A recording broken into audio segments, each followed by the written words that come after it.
Nearly every one of my production music cues adheres to the same or similar form. We're going to talk about why and explore that structure on yet another plucky pizzicato dramedy cue, this time with flamenco influences on my week 44 vlog check-in.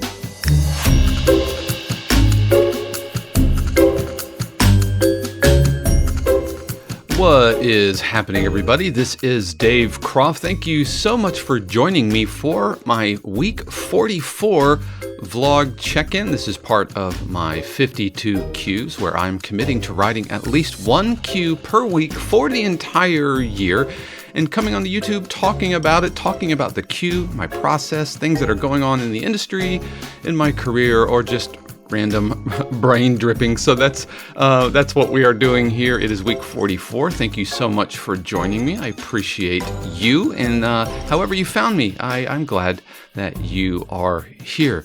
If you want to skip over the vlog portion, I say that every week, but this week might be a little bit different because this is kind of all mashed together. So I don't think there's going to be a specific vlog topic and then the cue breakdown, because part of what I want to talk about today is the structure. And I'm going to be using my recent cue called Pink Flamenco to explore that. So usually I say, hey, skip over, but this is all going to be kind of mashed together. Now, before we get even further into it, I do want to give a special word of thanks to my Patreon patrons whose support helps keep this channel afloat. If that's something that you're interested in, there will be more information at the end of the video. So, structure and production music cue form. This is something that I really struggled with for quite a while. And it kind of goes back to what I was talking about last week with, being an artist and everything. I felt like every cue had to have this really original form, and I really railed against formula or things being rote or I cookie cutter. I just really kind of railed against that. Again, I'll put a link to the video from last week where I talk about the fact that this is an art and you don't have to recreate the wheel every time you set out. But I came across a form, a cue structure that works really, really well. And I didn't come up with this. This was actually recommended by a library that I was working with, and every cue in their library adheres to this same form, this same basic structure, so that any editor that dials up a cue from their library knows what they're getting. They're all the cues in the library have the same pieces, and I absolutely agree with it, and I am all on board with that form. But before we look at the form, let's talk about really why this really helps out. There are a couple of things that this form makes sure happens. First of all, it creates good edit points. We want good edit points for our editors to make their life easier. And I recently talked about making life easy for the editor on a recent blog post or vlog post, and we'll have a link to that as well about thinking like an editor. But having these edit points really, really helps your editor chop your cue up to make sure that it fits within the scene. The other thing that this form does is it helps ensure that there is a logical progression, and I don't mean a chord progression, but a logical progression of energy through your cue that adds interest, but makes sure that it doesn't bring in a new emotion or a new vibe. Because we know that with production music, we have to keep kind of one emotion throughout, and that's a real challenge. How do you maintain one emotion but still make it musically interesting? Make it so that the cue goes somewhere. It tells a story, even though it might not be a 3-act story. It still paints a picture, and that's a real balance. And this is I found that this form really, really helps out with that. So let's check out this form. So what we have here is the basic cue structure that I use, like I said, for nearly all of my cues. And it kind of goes like this. Intro, with or without a hook. I find that like dramedy cues, hip hop cues, those work really well to jump in with the hook. Other cues, tension type cues, especially more kind of ominous tension cues where it's a little moodier at the beginning, then you can actually get away with kind of holding off of the hook. You don't want to wait too long. But usually within one or two phrases, then we are in with the hook. So intro, and then every phrase we are building energy, building up energy through the cue.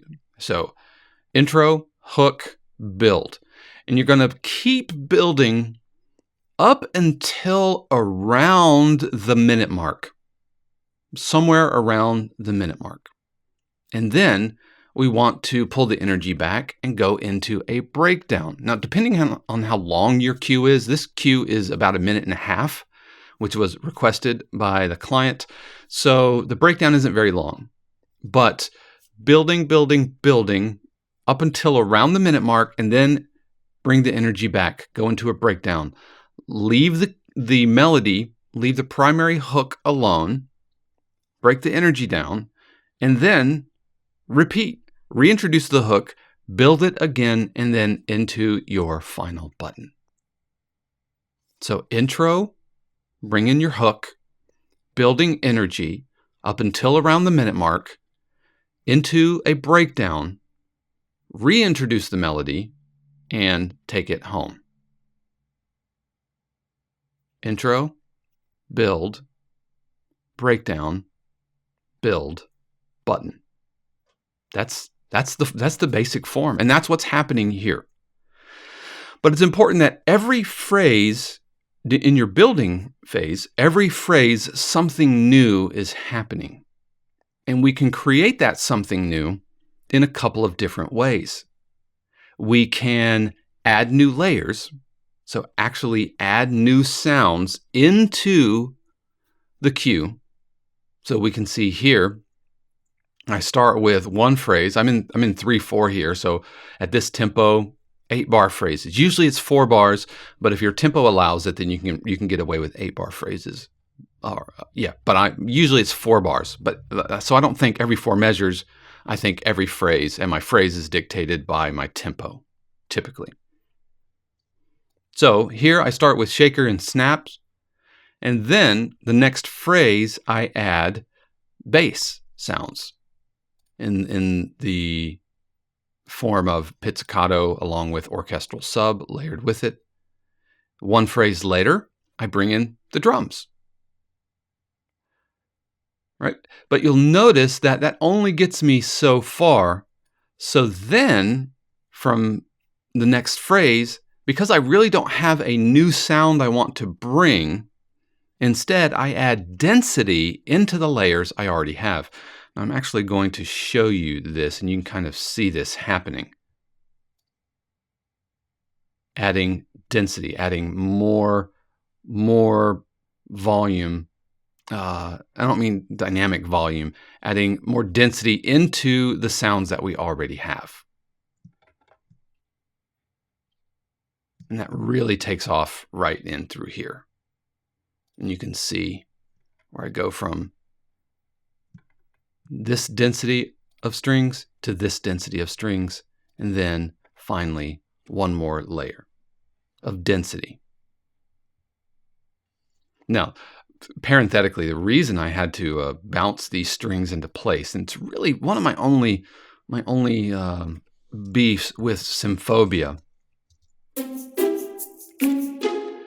Their pizzicato strings can be a little noisy. Like, I don't know if you just heard it. Now, when I play it again, the round robin isn't going to catch it. Let's see if we can hear it.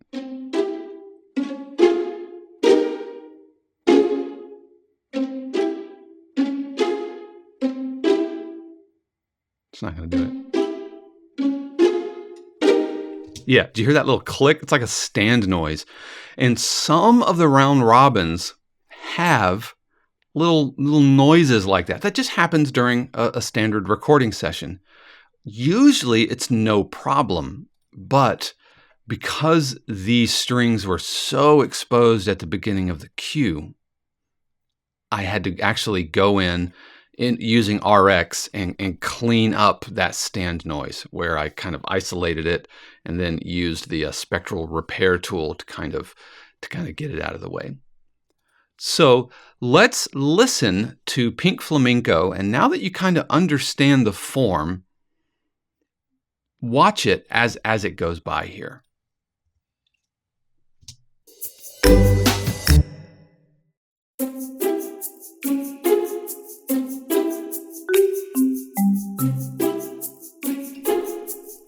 All right, so this is the opening phrase, adding the bass sounds.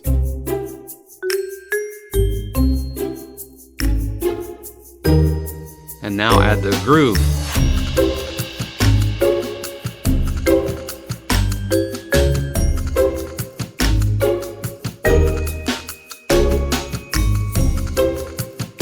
I really should have had another layer of energy right in here. This needs a little bit of something. And now add piano, timpani, density in the marimba part. And now extra density in the string part.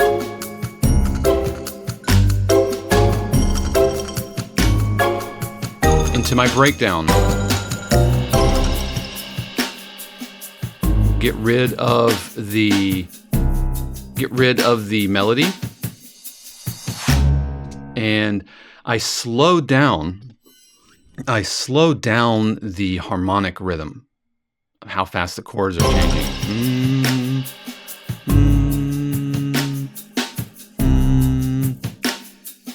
Into an edit point, which is a little floaty moment. So if the editor wanted to cut out of that, they could stretch it. They could also, because this is right around the minute mark, they could grab the button and essentially end up with a minute cue if they wanted to edit it. If they wanted to edit it down.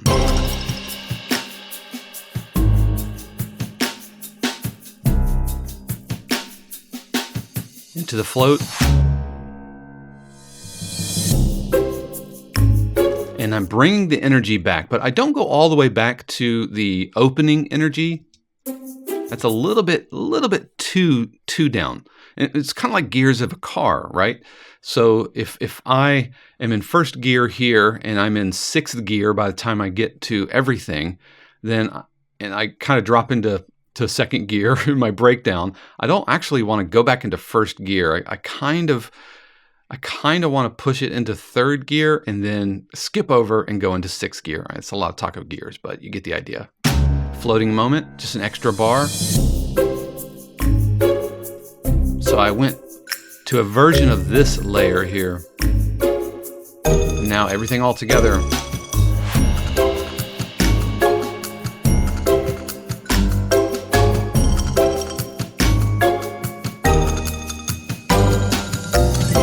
Into my button, which I've talked about. You have to end on the one chord, on the downbeat, 99% of the time. I don't want to necessarily say always. I tell my students always, but here I'm, in the real world, not 100% of the time. But I usually strive for it. There has to, just like every cue has to be in 4/4 or 3/4 99% of the time. But that 1% of the time you can get away with something in 7/8 or in 5. Likewise, this is a dramedy cue, and they're all major chords. 99% of the time, dramedy is going to be usually in a minor key, but this is in a major key. But it's actually major, like C major going to D flat major and then to E flat, and it's all major chords, hinting at kind of this flamenco minor second substitution thing happening. And the flamenco influence actually didn't really occur until after I was kind of in it. One of the things I like about writing dramedy cues specifically is the angular harmony and the chromaticism that you can get away with in dramedy cues that you really can't get away with in your standard hip hop cues or light tension cues where you're going from C major to D flat major, kind of back and forth. And then all of a sudden you're in D minor, and it just, you can get away with that kind of angular chromaticism in dramedy cues because that helps the quirkiness of it. And dramedy cues can get away with that. And so I really enjoy that. I enjoy that about harmony in dramedy cues. But the form is there.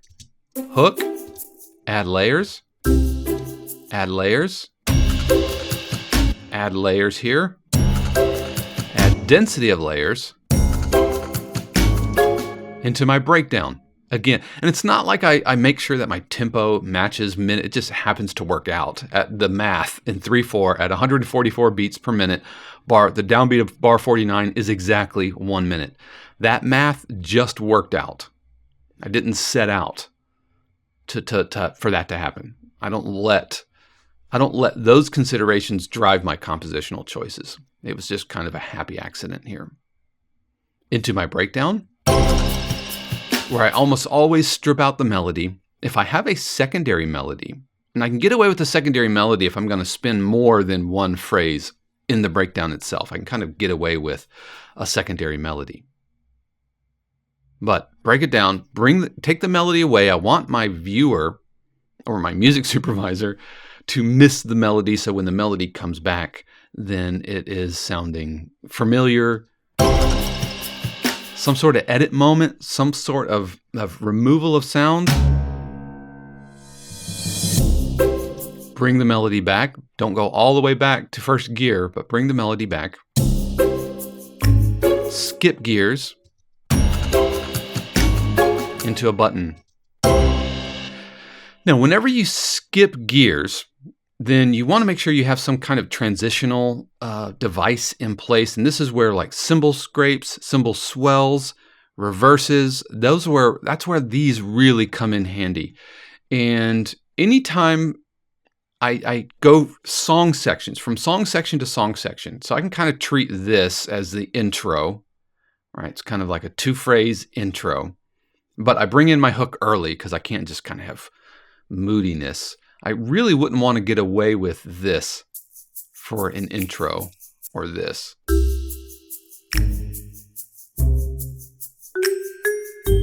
That's too much, especially considering that I'm going to give them a version of the cue when I do all of my stems and alt mixes. I'm going to give them a version without the melody at all. So if they need a big long intro, then they'll just use an alt stem for that. But I'm not going to bake that into the actual structure itself, right?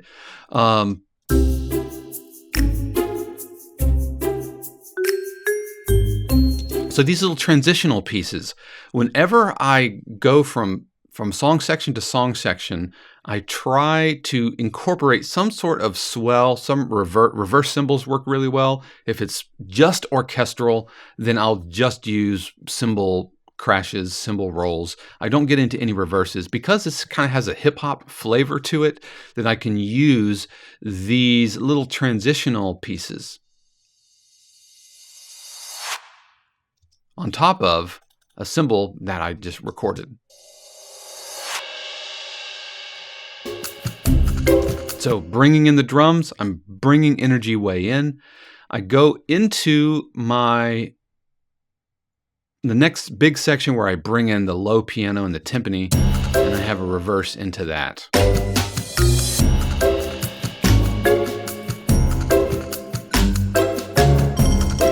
I'm gonna put one more reverse here.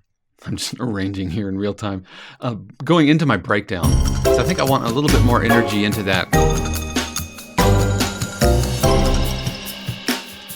I don't know if that works. Don't mind me.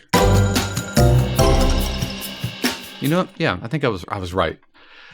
Conventional wisdom, or my own guidelines tell me I'm going into a breakdown, so I need to push transitional energy into the breakdown. But I think it's a little bit too much, especially knowing that just 8 bars later, I'm going to use all of those pieces again.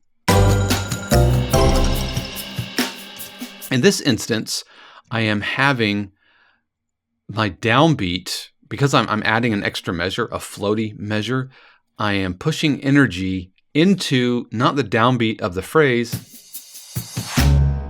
just holding out that chord.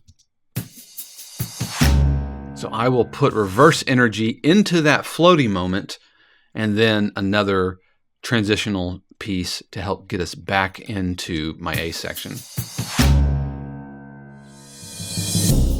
And yeah, so A, B, A. That's a little transitional chunk to bring the drums back in.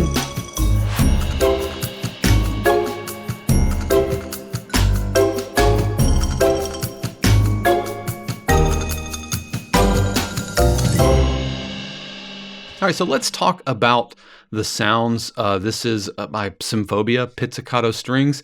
I actually didn't layer them this time because I knew I was going to be adding marimba. This is stock Logic marimba. That's all there is to it.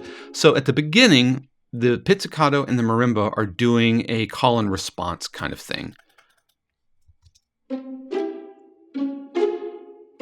Call, response, call. Together, call, response.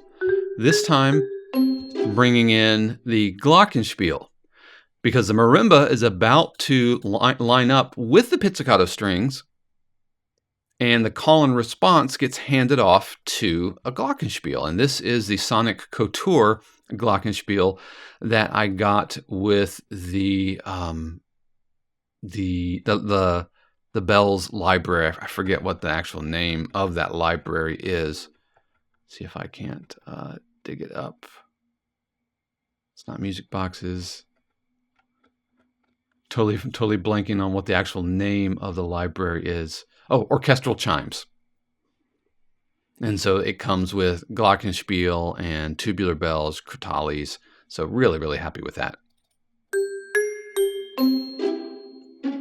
So introduce the glockenspiel, and now the marimba is playing with the strings.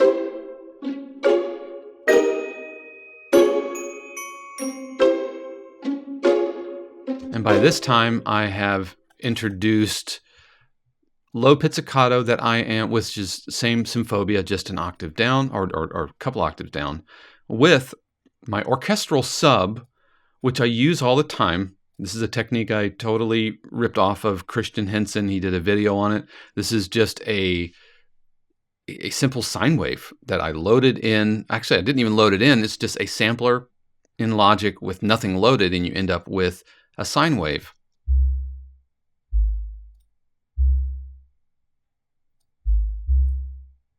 Right, these really low frequencies can be kind of tough, like an octave below, really just to thicken up the low end of those pizzicatos. And then the next phrase, I'll bring in low marimba.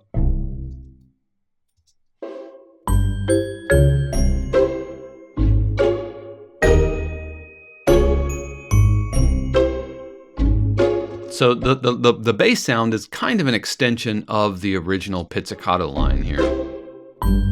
And then I add in piano noir, or the noir felt piano here, which is really, really nice. Just really kind of moody and weird sounding, with the east-west timpani.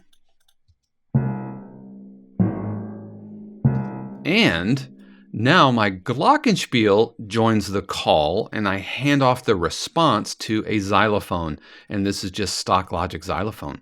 And I loaded up BBCSO, didn't dig it. I loaded up East-West, didn't dig it. Just Logic xylophone was the simplest.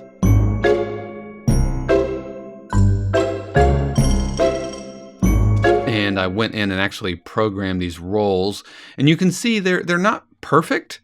And the imperfection is part of what you should be going for with like a roll. It's not exactly like 32nd notes or 64th note triplets or anything like that. Just me going at it. Now, I will say I went in and just kind of cleaned them up just a little bit, but I didn't like quantize them, I guess is what I'm saying. They're not hard quantized.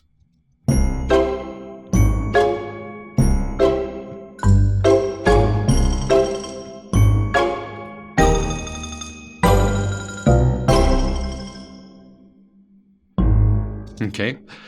And that brings me to all of my fun percussion. The snaps were just recordings of snaps that I made.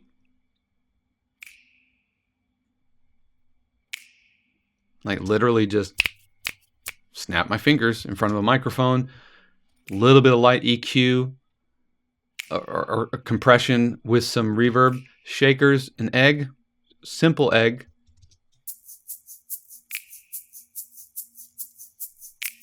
And so right out of the gate, like if I didn't have these elements, then a music supervisor listening to this would think, hey, this is an orchestral type cue, which is one thing, but it's not. This isn't a strictly orchestral. This is kind of a hip hop infused, flamenco infused cue. So coming out of the gate with snaps immediately tells the library, immediately tells an editor, the music supervisor, whoever the decision maker is, immediately sets the tone for the cue. It establishes whatever musical reality this cue is going to live in.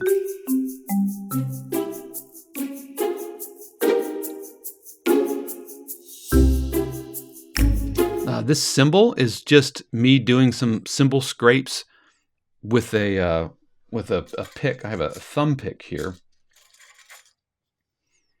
and yeah, just a pick. Let me actually go kind of full screen here. Just a pick that I got. It's a metal pick that I just scrape just like that on my cymbal with a suspended cymbal mallet. So I did record fresh here so that I could kind of go back and forth between scraping. These castanets are stock Logic castanets.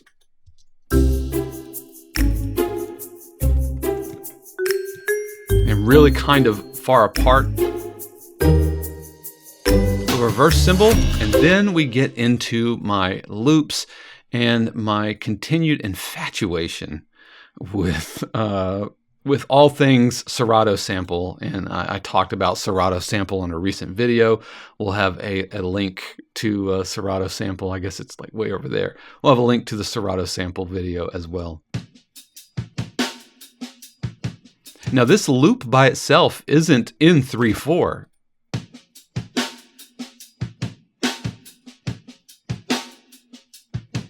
Right? But I needed something to sound like it was in 3/4, so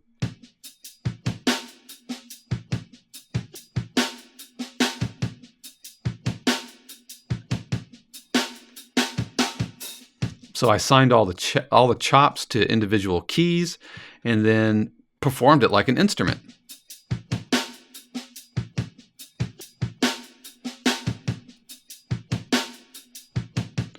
Likewise, I found this really cool castanet loop, which sounds like this.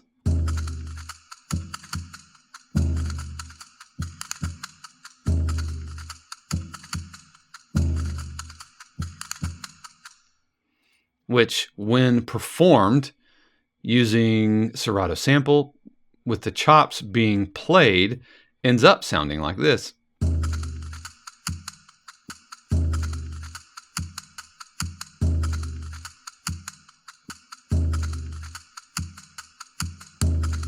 And I pitched that low drum, that tom, so that it matches the key of the cue.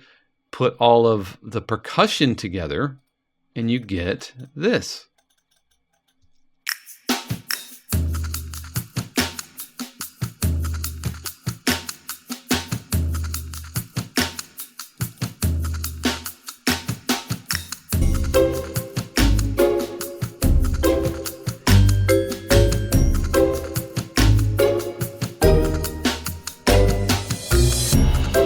Now, full disclosure, I did try. The one element I wish I could have worked into this cue was guitar. I wish I could have gotten that. I even have my acoustic hanging out here. I'm just not that talented of a guitarist to be able to play like I'm not able to do that.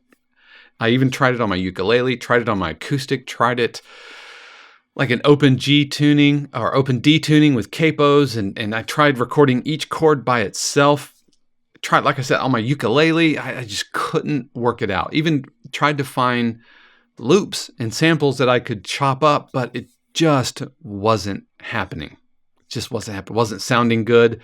I spent probably a half an hour, 45 minutes recording each chord individually on the acoustic, and then tried to kind of chop it all together and make it sound like a bum bum bum bum, but I just couldn't pull it off. If I had time and money, then this is when I would absolutely, phone a friend, have somebody come out and play it. I don't think it's that important to the cue.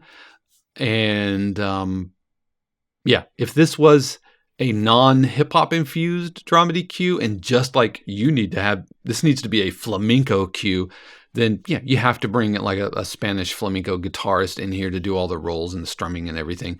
But because this is just kind of infused with these flamenco elements, I think it works, and I think I can get away with not having it. But I think it turned out really, really well, and it adheres to the form that I use on nearly all of my cues. And if you watch back to my videos throughout the year, you're going to see this form pop up, and I talk about it. But I wanted to do a deep dive into the form to give you a real clear picture on how I piece these together. That's not to say that all of my cues use this form, but I would say 99%. And I always try to write in this form because it just takes care of a lot of things.